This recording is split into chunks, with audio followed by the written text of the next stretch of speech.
Alright, magandang hapon po sa inyo lahat at muli po kami nagbabalik sa ating regular na Zoom interviews ng Sports Corner PH. And for this Thursday afternoon, makakasama po natin ngayon ang itinangal na kampiyon ng nagdaang Django Cup 2024 leg number 3 diyan po sa Cainta Rizal. At this is not the first time na makakuha ng titulo diyan sa Jago Cup. Siya rin po yung nagkampiyon dun sa leg 1 last December. Itinaon ito sa birthday ng ating alamat na si Francisco Jago Bustamante.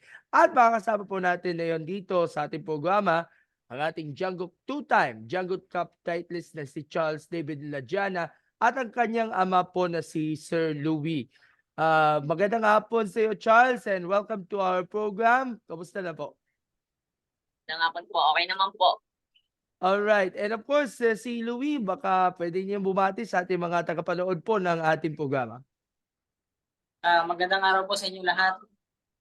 Okay, and first of all, salamat po muna sa pag-imbita niyo sa amin na makasama namin kayo dito sa ating panayam sa pamamagitan po ng ating online platform. And right now, parang napil ninyo na hanggang ngayon napipil ninyo ang celebratory mood dahil ito si Charles nakadalawang beses na nagkampiyon dyan sa may Django Cup. Kamusta na po kayo right now after manalo ka ng Django Cup na sa loob ng 3 legs pa lang, out of 3 legs, 2 beses ka nanalo. Na Oh. parang nasurpresa ka dahil ito nga ang magandang buos ng inyong karera dito, ito pagkapanalo mo. Kamusta po? Okay naman po, hanggang ngayon po nadarama ko pa rin po yung panalo ko po dahil sobrang saya ko po nung nakuha ko po yung third leg. Okay. So maaari niyong ikwento sa amin muna, Charles, bago natin pag-usapan yung Django Cup. Kung paano ba nag-umpisa, ano ba yung mga humble beginnings mo sa billiards? Anong age at what age ka nag-umpisa? At siguro ang tatay mo ba ang nagtulak mo at nagtulak sa inyo na makipagsapalaran ka o ma-engage ka dun sa billiards? Ang nag ang nagpasok po sa akin po sa sports na billiard is ang papa ko po tsaka po yung mga tito ko po na inikahit po nila akong maglaro ng billiard. Dati po nung maliit pa po ako, tinuturuan po nila ako kung paano po kumawak ng tako, kung paano po gawin po yung mga mahirap na tira, ganun po. Hanggang sa natuto po ako ng natuto and sumali po kami ng mga tournaments. Yung unang sali po namin ng mga tournament is minsan po natatalo po kagad kami, tapos uwi po kami kagad na maaga. Hanggang sa isang araw po yun, sumali po kami ng Django Cup ng season 1, nag-champion po, and then ng season 3 rin po, nag-champion po. Okay. So bukod pa sa inyong tatay, sino ba ang naging inspirasyon niyo o mga idolo niyo sa sport na bilyar? Well, kasama na rin yung ating nagpa-organize ng palaro, si Django Bustamante. Sino pa yung ibang mga idol mo? Si Efren Reyes po, si AJ Manas, sila Bernie Regulario po, Jericho Banyares, Dennis Corpulio. Marami po eh. Ang dami talaga at, siguro isa na talaga ang Pilipinas sa mga dominant powerhouse pagdating sa bilyar. Baka nakalimutan mo Carlo Biado, yung ating Opo, yun po. champion. 'Yan. Okay, kay, Sir Louie naman. Sir Louie, pakikwento niyo sa amin, ah, kung paano ba naasa si Charles sa ganitong larangan. Nabanggit ko kanina ikaw at ang inyong mga tito at ang isa sa mga nagturo sa kanya na maglaro ng bilyas na nakatulong naman talaga sa kanya para mas lalo pang ma-improve ang skills and of course yung combinations or mga techniques na kanyang i-a-adapt sa pagdating sa sport na ito. Opo. Nung 9 years old siya kasi, nagtayo ako ng bilyaran, isang lamesa lang. And then siyempre, si Charles, yung time na yon pagka nagligpit na ako ng bilyaran, humahawak na siya ng tako. Tapos, siyempre, bata siya, umpisa titira-tira muna siya. Then nakitaan ko na marunong na siya mamlangketa talaga kasi kaya niya lang ipit yung tako although magaan yung tako na binigay ko sa kanya eh. So, nung nag 10 years old, yan, nakakasabay-sabay na siyang makipaglaro sa mga matatanda dito sa amin. Ayun. Tapos nung nakikipaglaban-laban na siya, kahit na malalaki sa kanya, nilalabanan niya. So, pinababayaan ko lang talaga siya. Tapos pagka, tinuturuan ko siya ng mga, yung una-una, pag ng bola, pagdala ng bola, kahit na sabi na hindi niya abot, pilit niya pa rin. Tapos, ang ginagamit niya sinelas medyo mataas, kaya para makatulong sa kanya magpag-abot ng ano. Tapos yun nga, nung nag-pandemic, nahinto yung kanyang pagpa-practice kasi wala na siyang makalaban, wala siyang makalaro.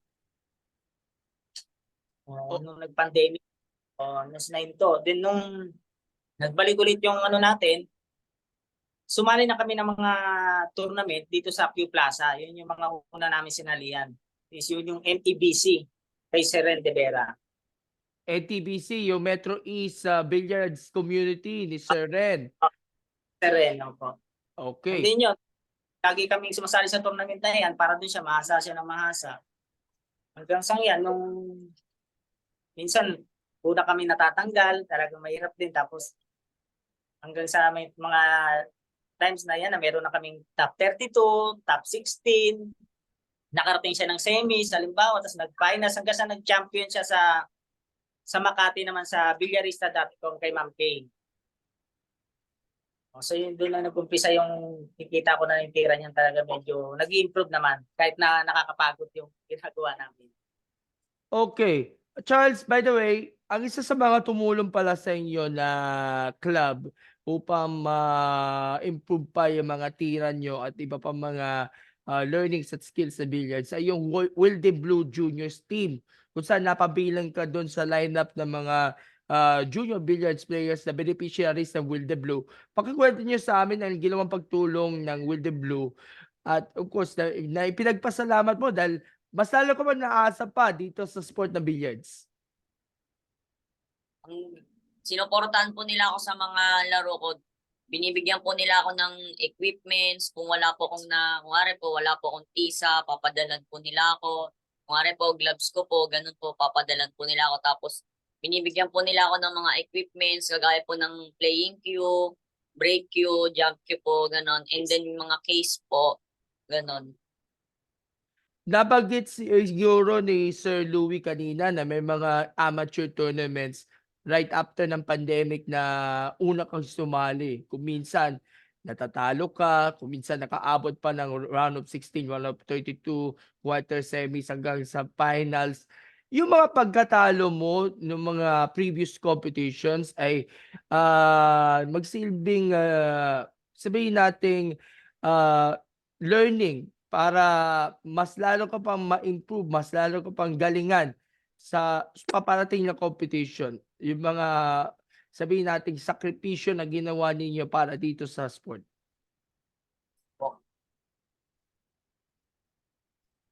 Ano ba yung mga naging learnings nun? Minsan natatalo ka or sabihin natin na uh, na-bow out sa contention.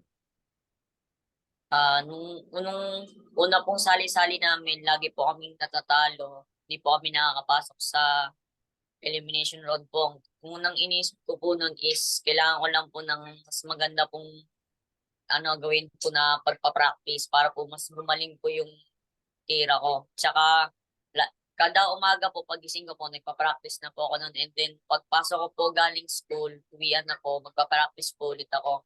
Tapos pagka Sunday na po, meron po na naman po ulit tournament, sasali naman po ulit kami doon. Tapos parang yun na rin po yung pinaka-practice ko na rin po. Alright. And noong unang leg ng Django Cup last December, paano mo i-describe ang naging competition level dito? At ito siguro yung pinakauna mong amateur title pa lang, yung Django Cup, or may mga nauna pang mga competitions na ikaw yung nagtagumpay o ikaw napalanunan mo ang titulo? So now po, Django ka pa lang po. Sa Django Cup, nag-iisa pa lang. Okay.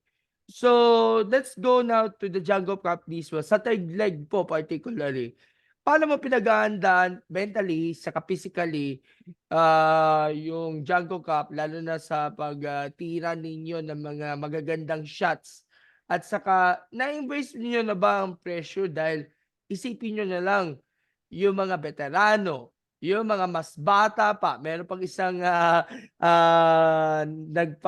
na sumali 11 years old pa lang, eh, ikaw 15 years old ka na, na sumali at kinaharap ninyo at ang ilan diyan ay nakaharap niyo before dun sa naunang dalawang legs ng Django Cup. So, paano niyo pinaghahandaan niyo? Anong mga Pinag preparasyon? ang preparation ko lang po nun is kapagka kunwari po, meron pong tournament, small tournaments po na available, sasalihan po namin yun. Yun na po yung pinaka-practice ko. Tapos pagtapos po ng mga tournament po, kung pa po sa practice po sa tournament, is sa bahay po nagpa-practice din po ako. Okay, ilang beses kada araw ka nagte-training at, kung minsan, eh, nagkaroon ka ng oras, ng panahon para mag-aral pero after ng pag-aaral ninyo, eh, diretso na sa training kaagad?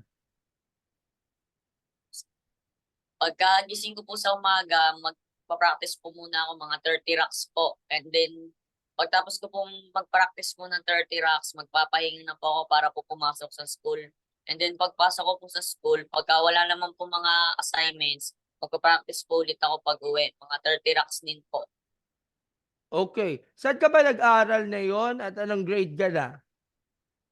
Nag-aaral po ako ngayon sa Kupang National High School po at grade 9 na po ako ngayon. Kupang sa Muntinlupa ba ito? Antipolo po. Sa Antipolo, thank you. Okay, dito naman sa Django Cup Leg 3 kung saan, matindi talaga ang labanan natin at ang nakaharap niyo sa finals ay si Dave Patigayon, yung taga Mindanao na kalaok po natin. Ang final score dito ay 9-8. Medyo dikit talaga yung labanan dun sa final stage. Ano yung naging assessment o observation sa performance ninyo sa magandang takbo ng inyong, paglaok nga diyan sa Django Cup at paano ba i-describe yung maigpit na labanan ninyo sa mga veterano, sa mga mas bata, lalo na sa ilang mga rounds na sinubok talaga ang katatagan ninyo at of course nape-pressure talaga sa ibang mga, matchups, can you describe to us yung mga nangyari diyan sa Django Cup Live 3 sa kabuuan?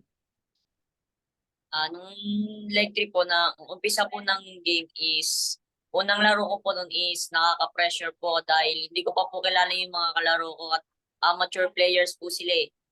Ang unang inisip ko lang po nun is kayang-kaya ko po tong labanan dahil mas bata po ako sa kanila.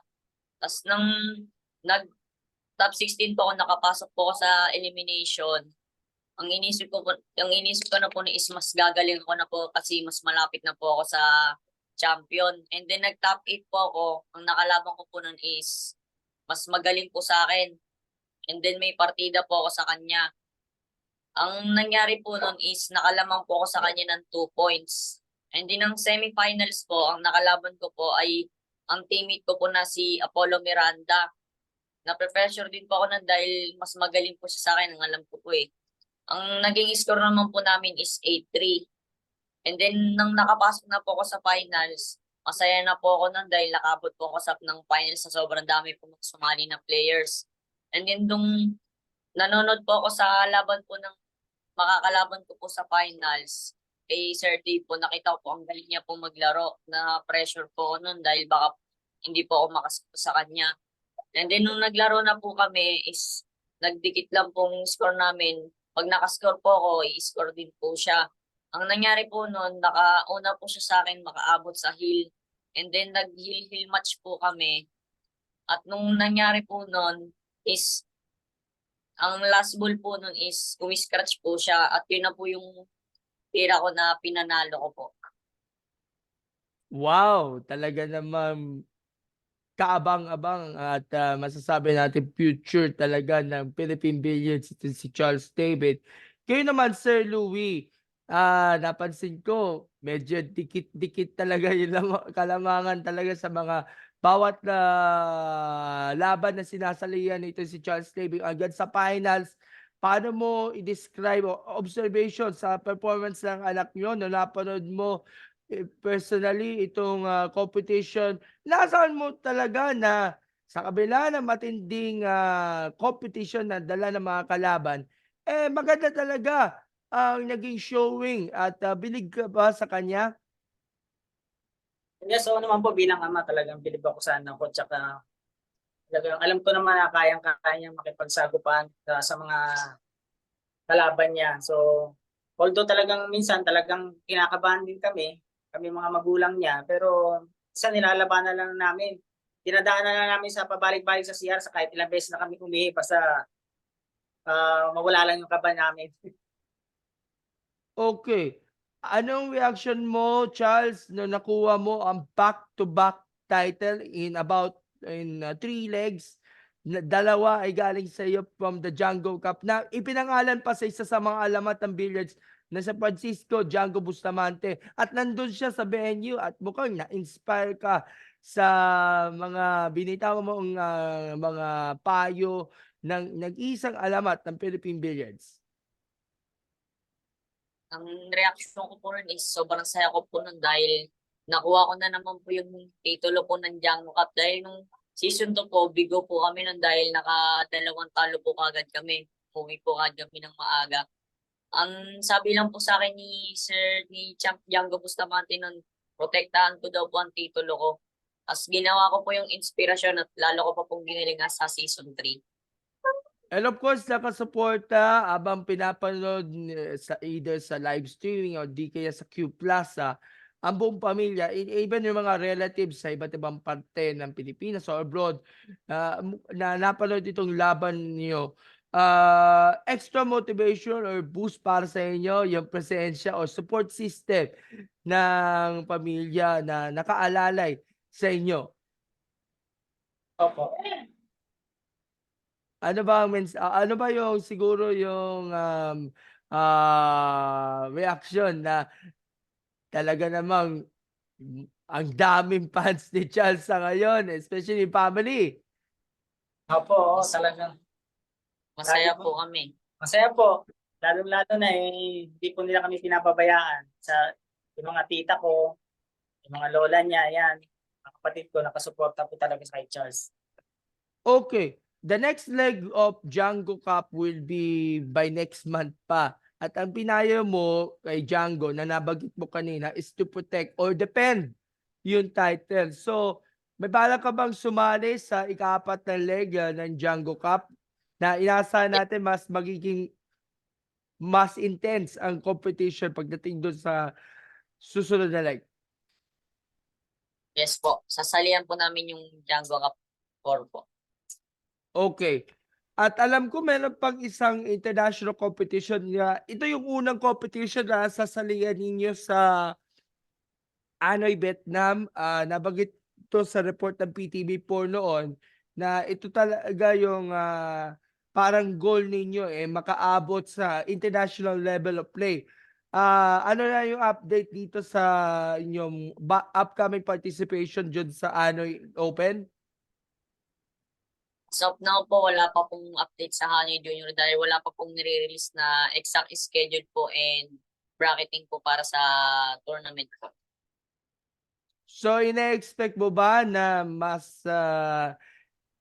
iigpit pa ang kompetisyon lalo na ang mga makakaharap ninyo ay yung iba pang mga nasa age level, pero hindi na puro Pinoy, kundi meron din mga nasa ibang, bansa na sabihin natin mas malakas sa inyo at ano ba yung mga expectations kung, matuloy man lang yung pagsali mo dun sa Anoy? Ang ano ko po dun is paghahandaan ko po at ine-expect ko naman po na magagaling po yung mga makakatapat ko po dun kaya gagalingan ko rin po. Sa ngayon ba, Charles, ano ba yung nakikita mo mga goals or aspirations sa inyong career abang bata ka pa? Ano ba ang mga pangarap na nais mong makamtan sa inyong career? Gusto mo ba manalo ng world title kung matuloy yung inyong balak na makapaglaro internationally? Yes po. Pangarap ko rin po maging isang world champion balang araw. Okay, so sa huling tanong na lang, Charles, siguro magbigay ka ng konting mensahe sa mga kabataan na nangangarap na maging dominante sa billiards at, of course pagtuunan din ng pansin ang, training and of course yung pag-aaral nila, huwag natin pababayaan. Ano gusto ninyong mensahe o payo na lang na maibibigay niyo sa mga kapwa kabataan po natin? Sa lahat po ng mga kabataan na gusto pong matuto ng billiards, ituloy niyo lang po kung ano po ang pangarap niyo at syempre huwag niyo rin pong papabayaan ang pag-aaral niyo. Okay, si Louie naman, your message din sa mga parents na nais matuto sa iba't ibang klase ng sports and of course, magsilbing inspiration nila para maybe one day, mayakap na mahigpit at, masuportahan talaga yung mga, pambata nila mga anak pagdating na sa iba't ibang mga sports na kanilang, prepare na sinalian. Yun nga, sa mga lahat ng magulang diyan, so kung makikitaan niyo naman talaga ng potential yung anak niyo sa larangan ng sport, talagang kailangan talaga nating suportahan. So, kahit na mahirap, talagang kailangan lagi tayong nandiyan sa kanya, lalo gabayan natin. Ibigay natin kung ano yung gusto nila kasi para sa kanila din naman yan pagdating ng araw. Yun lang. Okay, so bilang pagtatapos ng ating interview, baka may nais kayo magbigay ng inyong shoutouts at, mensahe sa lahat ng mga taga-suporta at sa mga paabot ng kanilang suporta, donations at iba pa, nag-pledge sila ng support sa inyo. Louie, ikaw muna, magpasalamat ka sa lahat ng mga taga-suporta ni Charles, at of course yung mga kapwa mong mga relatives. Okay. Nagpapasalamat ako dun sa mga tumutulong kay Charles, especially yung White Blue Junior Team. And then yung sa mga tita ko sa Ireland, Melka Lajana Macrat. And then yung mga kapatid ko, si Leslie Lajana, mama ko, si Annalisa Lajana. Salamat sa pagsuporta at walang sawa. Salamat po sa inyo. Okay, and Charles, magpasalamat ka na sa lahat ng mga taga-suporta ninyo and of course sa mga organizers ng Django Cup, lalo na si, Sir Django. Big shoutout po muna sa aking team na Wild Blue Junior Team po and nagpapasalamat po ako sa walang sawang suporta sa akin. At maraming salamat din po kay Champ Django Bustamante dahil binibigyan niya po ng pagkakataon ng mga players na ipakita po ang kanilang talento dahil sa pamamagitan po ng ganitong klaseng tournament. At maraming salamat din po sa sumusuporta sa akin ng mga kaibigan ko po. Yan po, pati po sa mga lola-lolo ko po na pati po ako sa mama ko po and then kay Lord din po nagpapasalamat din po ako. Alright, at mukhang malayo pa ang mararating ng, karera ng iyong bata at sana makita natin na ma-excel ka pa sa international level. But for now, alam ko may plano kayo na maidepensahan mo ang, titulo ng Django Cup. So, asahan natin na mas maibubuhos pa ang kanyang, lakas sa pagtira and of course patuloy na ma-improve pa o maging excellent pa sa bawat mga, plays and styles niya na ginagawa nga ni Charles. And again, congratulations sa pagkapanalo niyo ng 2 titulo ng, Django Cup. More power to you and of course, ang Sports Corner PH ay palaging nakatutok sa, magiging, mga updates and developments sa inyong playing career and of course, lagi po natin susuportahan ang mga grassroots, mga amateur natin, mga atleta natin mula sa iba't ibang sports, particularly sa billiards na of course, ang Pilipinas talaga ay dominante o sabihin natin powerhouse at of course, pinagmulan ng mga bigating mga billiards players, Hall of Famers and legends sa ating mundo. So thank you so much, Charles and Louie sa pagsama niyo sa amin ngayong araw na ito. Bye-bye po and God bless po. Maraming salamat. Po. Salamat po.